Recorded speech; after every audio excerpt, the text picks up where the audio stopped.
Hello, and welcome to my long-awaited video blog number 28. Now, as you know from my last video blog that was very cruelly cut short by my video converter, which I really need to get fixed up already, I have had one of the worst flus I've had in a very long time. When I first moved to Brewer, I had a very similar flu. My whole family did, and that prevented us from moving all in one day. And it appears that over the past couple of days, the flu has subsided to a point where I'm not dribbling all the time, where I'm not coughing incessantly, and to be honest, that is very much a saving grace for me. So, in essence, I'm feeling a little better, and I am going to be right back with some little props to demonstrate in this video. I usually don't do this kind of thing, but the situation merited it. I hope you can hear me while I go get a couple of them. Now, to be honest, having the flu is certainly no fun. You don't get to do a lot of the things you want to do, and you're pretty much bedridden all the time. And you have to do things sometimes you wouldn't normally do in order to feel better. Now, when I first started having this flu, I noticed some minor coughing and some body weakness. The first thing I decided to do was go with this. And as you can see, this is a homeopathic cough and bronchial medicine. It's not chemicalized. I'm not doing a commercial here, thank you very much. And it worked all right, and it really was good on your conscience, but as the flu progressed, the weakness got worse and the coughing got worse. This wasn't cutting it. So I had to go to the big guns. This is Hannaford generic brand Dayquil. This has a very strong flavor. It's full of saccharin. It's absolutely no good for you, sugar-wise. But the fact is that it does tend to do the job.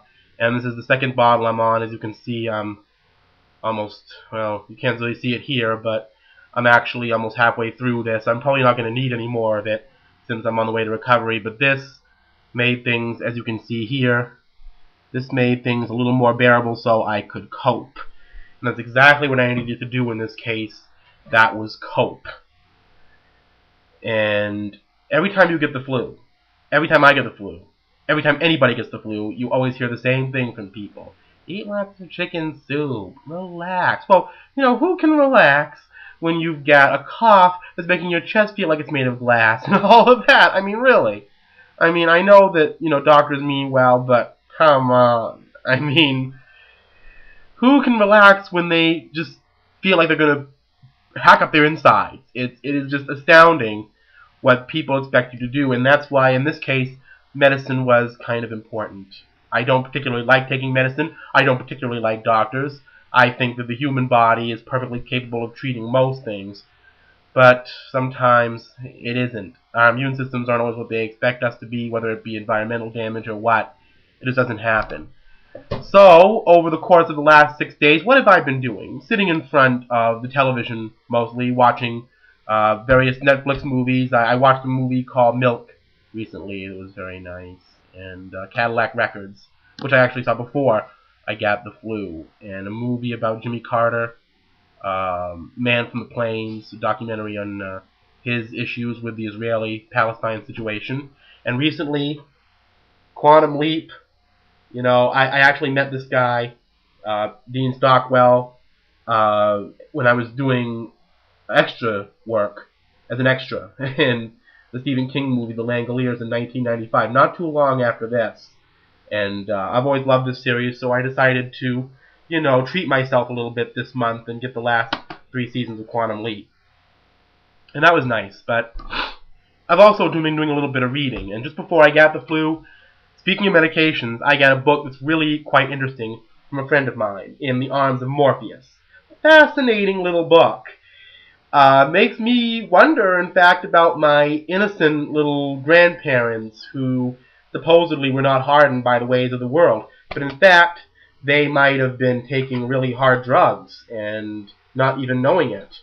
There's tons of pictures of things like old medicine jars here, as you can see, you know, and you know, I used to find old things like that in the attic. They didn't have the label on them. That, in fact, is laudanum.